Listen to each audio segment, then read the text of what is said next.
You walk into a room, and something in you just knows who's lying. It's not their words or their body language. It's something deeper, a silent hum behind their smile, a pressure in your chest that says, "This isn't real." You dream about your friend's breakup weeks before it happens. The images are so vivid, you wake up with tears that aren't yours and a pain that doesn't belong to your life. You try to warn them, but they laugh it off. Coincidence, they say, imagination. You avoid certain people at work, not because of what they do, but because their presence makes your skin crawl. Everyone else calls them charming. 3 months later, their secret unravels. They've been stealing, scheming. You sit in meetings and see the real story unfolding behind the words. Who holds the real power? Who's silently planning to walk away? Which project is already doomed long before anyone admits it? You speak up once, maybe twice, but they look at you like you've slipped into delusion. If this feels familiar, you may carry the rarest and most dangerous gift Carl Jung ever studied. Not dangerous to others, dangerous to yourself. He called it the intuitive introvert. People whose minds are tuned like antennas to hidden frequencies, picking up signals from places most can't see. In his clinical work, Jung met people who could walk into a room and feel the psychological truth of strangers, who could sense the emotional tension of a situation with eerie precision, who lived as if they were suspended between two worlds, one visible, one invisible. But here's what no mainstream psychology video will tell you. This gift isn't just mystical, it's burdensome. Jung said this type often lives one of the most painful lives imaginable. Why? Because while others move comfortably through a single reality, the tangible, logical world, you are forced to navigate two. There's the world people see, and then there's the underworld you perceive. A shadow realm of unspoken motives, future echoes, and symbolic patterns that ripple beneath ordinary life. And carrying both is a weight few can understand. You start to doubt what's real. You begin to question your own sanity. Eventually, you learn the cost of speaking the truth as you see it. Isolation, disbelief, rejection. So, you go quiet. You walk through life seeing everything and saying nothing, but silence becomes its own kind of prison. Because the visions don't stop, the insights don't pause. That constant flood of unconscious information keeps pouring through your mind, day after day, and there's nowhere to put it, no one to receive it, no language simple enough to explain it. And if you don't learn how to live with this, if you don't learn how to carry it, it will begin to eat you alive from the inside out. Today, we're going far beyond surface-level personality typing. We're diving into Carl Jung's actual clinical observations about why intuitive introverts, the rarest cognitive type, often end up isolated, misunderstood, and quietly questioning their own sanity. We're uncovering the specific psychological traps that stalk this type, traps Jung saw over and over again in his patients, traps that can turn brilliance into burnout and gifted perception into emotional paralysis. But more importantly, we're exploring the three-stage journey every intuitive introvert must walk to transform their deepest vulnerability into their greatest strength. Because the difference between thriving and barely surviving isn't about believing in your intuition. It's about surviving it without losing yourself in the process.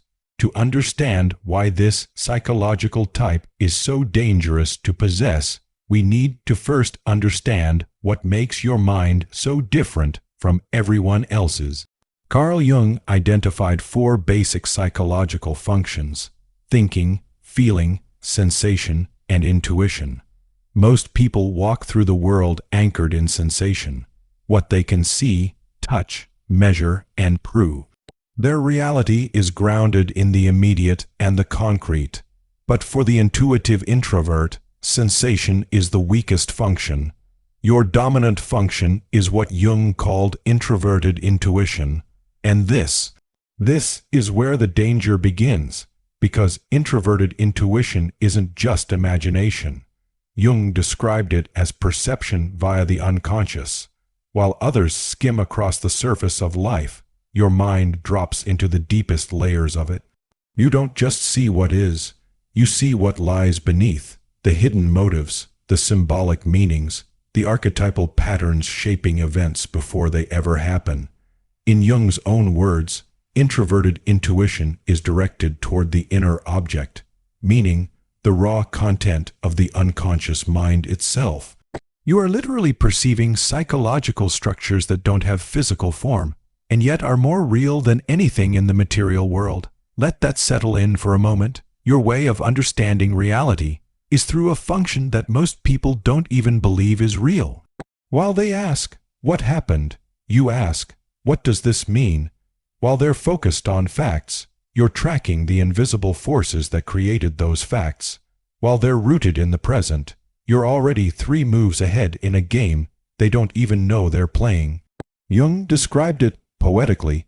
For the intuitive introvert, inner images appear as subjective visions of things, not encountered in external experience.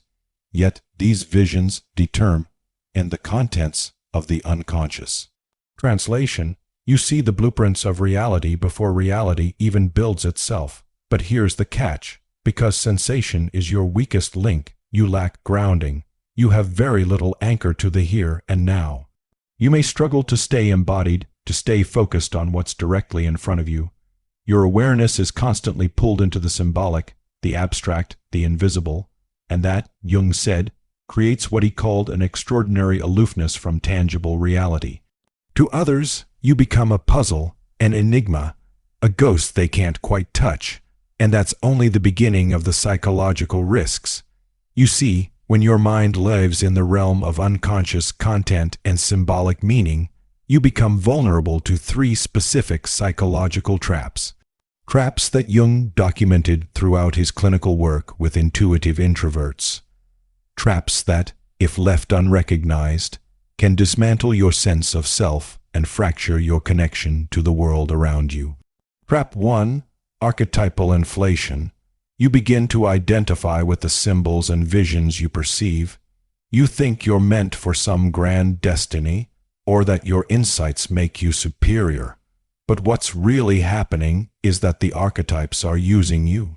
You're being inflated by unconscious forces, and without humility, this leads to detachment, delusion, even mania. Trap 2. Psychic contamination. Because your boundaries are thin, you absorb the emotions and traumas of others as if they were your own. You mistake their chaos for your inner truth.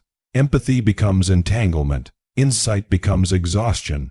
Trap 3. Possession by the unconscious, the most dangerous of all.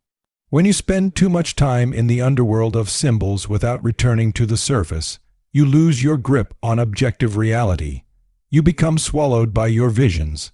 The unconscious takes the wheel, and you become a passive passenger in your own life. Over the next 15 minutes, we're going to unpack each of these traps.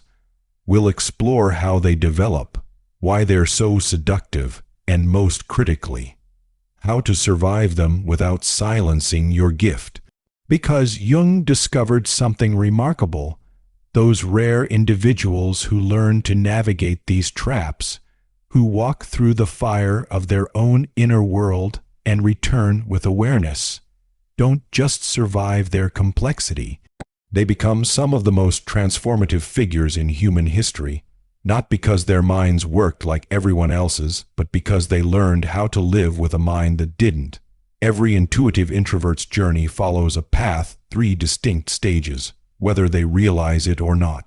Stage 1 is the gift, that early awakening when you first notice that your mind works differently, when you begin to see what others can't, feel what others ignore, know things you were never told. It's intoxicating, it feels like magic, and in a way, it is. Stage 2 is the curse, when the gift becomes too much, when the very thing that once made you feel special becomes a source of deep isolation, confusion, and quiet despair. Stage 3 is the integration, where you learn to live with your gift without being devoured by it, to walk between worlds without falling into either. But here's the truth. Most people never make it past stage 2. And today, we're going to understand why, and more importantly, how to move beyond it. Stage 1, the awakening of intuition for many. Stage 1 begins in childhood or adolescence, though some don't recognize it until much later in life. It's the moment you realize your mind is different. You're the child who sees through adult lies before they're finished speaking. The teenager who can predict the fate of relationships with eerie precision. The young adult who dreams in symbols, and then watches those dreams unfold weeks later in waking life.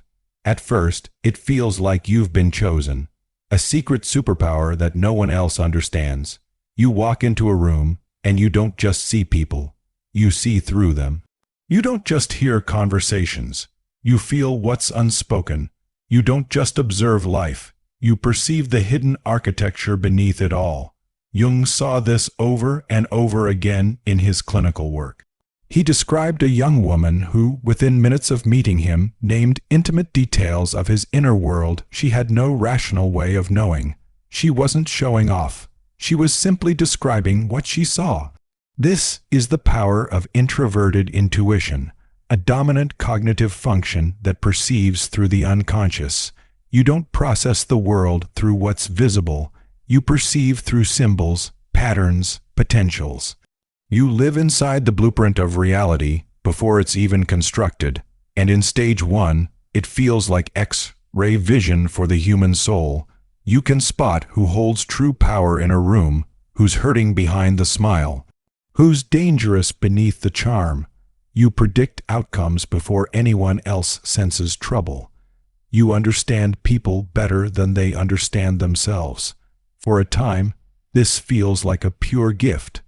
But Jung noticed a dangerous shadow forming during this phase.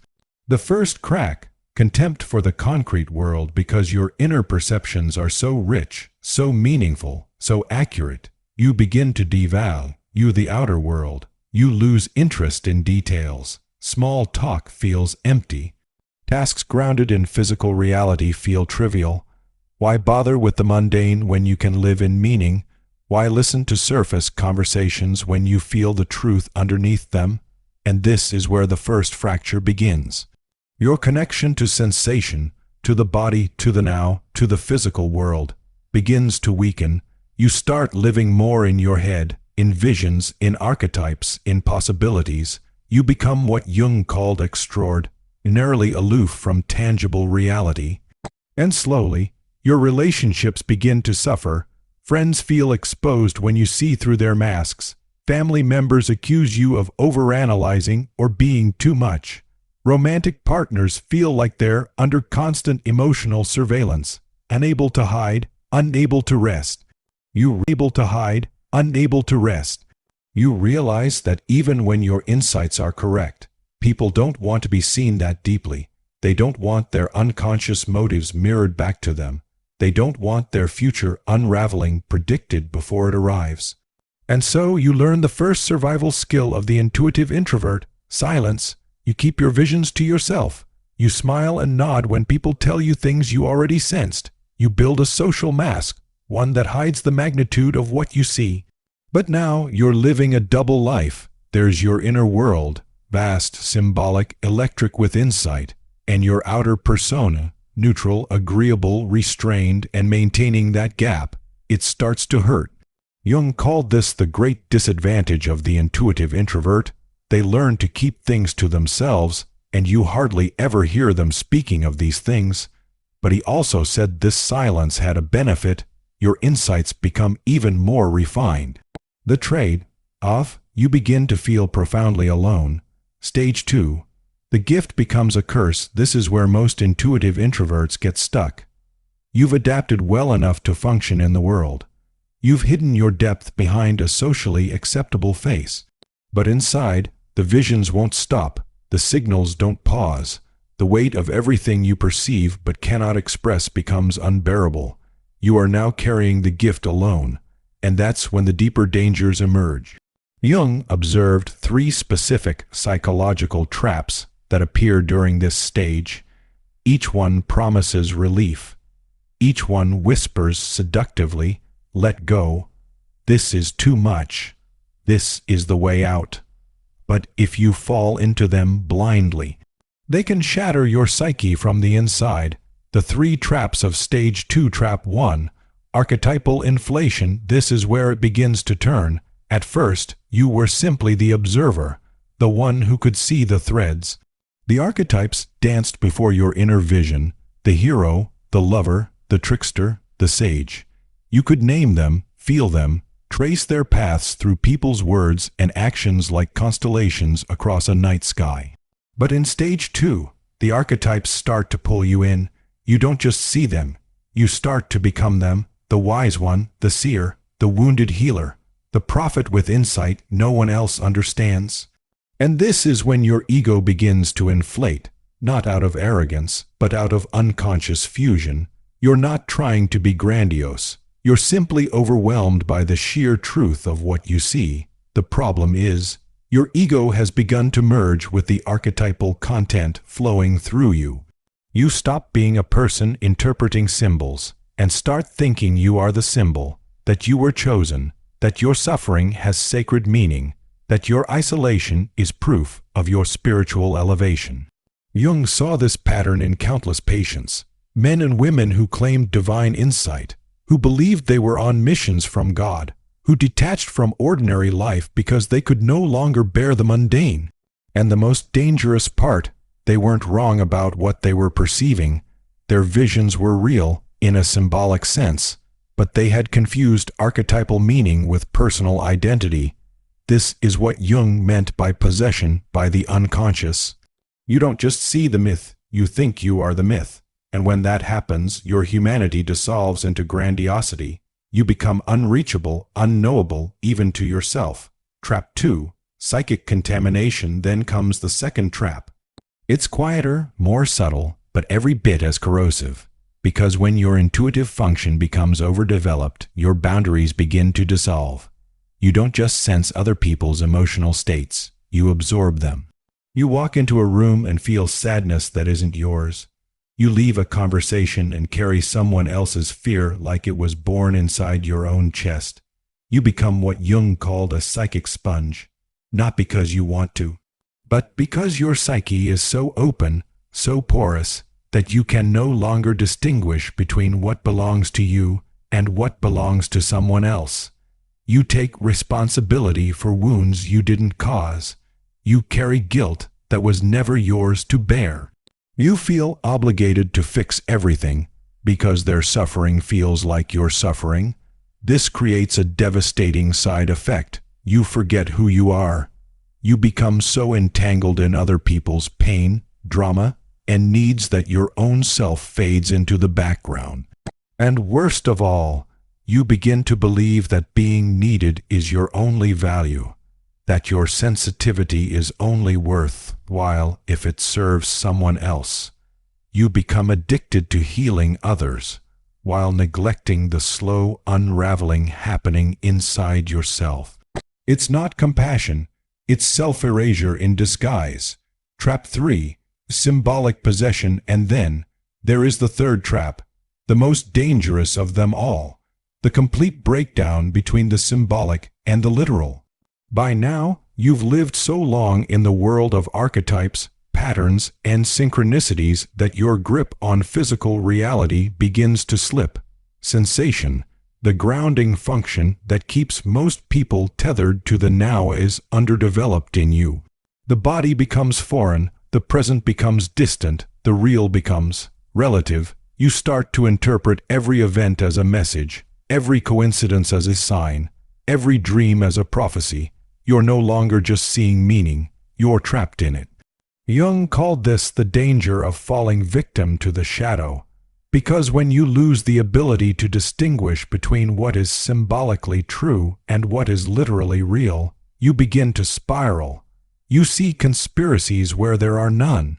You follow visions that lead nowhere. You live in a perpetual state of symbolic intoxication, where nothing is random and everything is about you. You become consumed by your own gift, and the very function that once gave you insight now becomes your prison, The threshold, this is the edge most intuitive introverts reach and cannot cross. They're stuck in a loop, too sensitive to ignore the depths, too overwhelmed to live inside them. Jung didn't romanticize this path.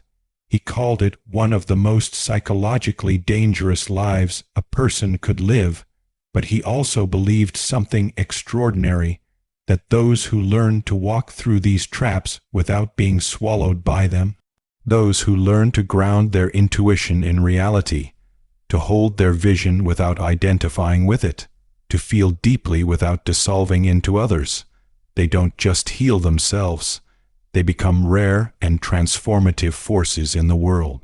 Because they have seen the underworld and returned with light. Stage 3, the integration. You begin to interpret ordinary events as cosmic signs, a glance, a song, a silence.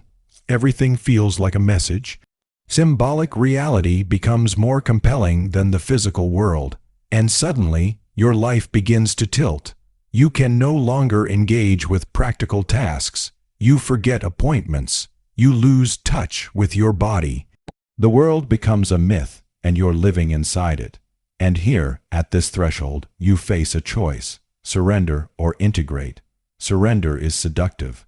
It's easier to let yourself be consumed by the visions, to dissolve into meaning, to believe you were never meant to belong to the ordinary world.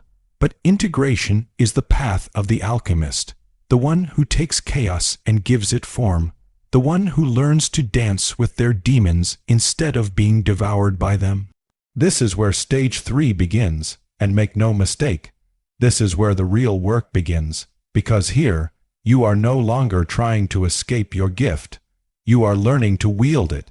Carl Jung believed that successfully integrated intuitive introverts had the potential to become some of the most transformative individuals in human history. Why? Because they could access the unseen and translate it into something the world could use. They could journey into the deep unconscious, but return with tools, insights, and symbols that helped others grow. But to reach this level, you must master 3 rare psychological skills most psychology channels never talk about. These aren't affirmations. These aren't coping mechanisms. They are technologies of the soul, forged through Jung's decades of work with this rare and powerful type. Skill 1. Developing the inferior function sensation to survive your gift. You must ground it. This doesn't mean suppressing your intuition. It means anchoring it, creating a base in the physical world so that your perceptions don't sweep you away. Jung observed that intuitive introverts often live almost entirely in their minds, disconnected from their bodies, detached from the present, disembodied in their own lives. And so, the work begins with what Jung called a conscious relationship with the inferior function. In this case, sensation.